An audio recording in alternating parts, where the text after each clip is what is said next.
Hello दोस्तों, मैं इंदु प्रजापति स्वागत करते हैं मीरा अवधि गीत के चैनल पे। ये चाची हैं, इनका चैनल यही है। आप लोग जाके सर्च करके चाची का चैनल जरूर देखिएगा और कमेंट बॉक्स में बताइएगा गीत कैसा लगा। और आप लोग इस गीत पे प्यार दुलार आशीर्वाद इतना दीजिए ताकि चाची का चैनल वायरल हो जाए।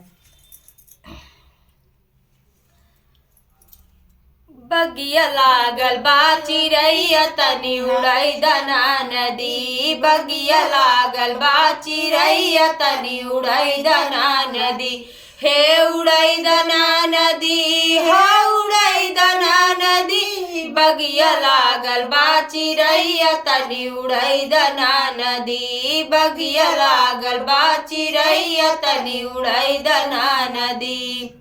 सोने की थाली में जेवना बनायो, सोने की थाली में जेवना बनायो, जेवना जेवना बलमुआ तनी बनाई दना नदी, जेवना जेवना बलमुआ तनी बनाई ना नदी, बगिया लागल बा चिरैया तनी उड़ै दना नदी, बगिया लागल बा चिरैया तनी उड़ै दना नदी।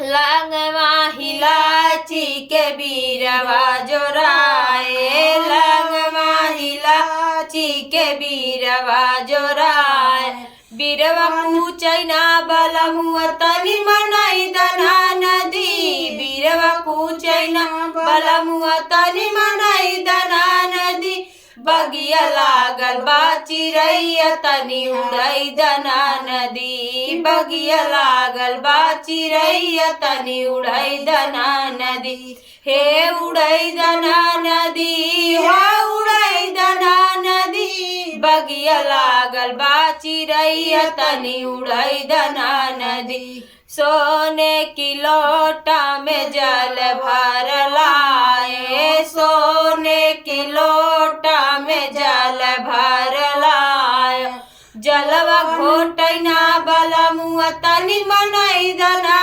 नदी, जलवा घोटै ना बलमुआ तनी मनाई दना नदी, बगिया लागल बा चिरैया तनी उड़ै दना नदी, बगिया लागल बा चिरैया तनी उड़ै दना नदी, हे उड़ै दना नदी, हो उड़ै दना नदी, बगिया लागल बा चिरैया तनी उड़ै दना नदी, बगिया लागल बा चिरैया तनी उड़ै दना नदी।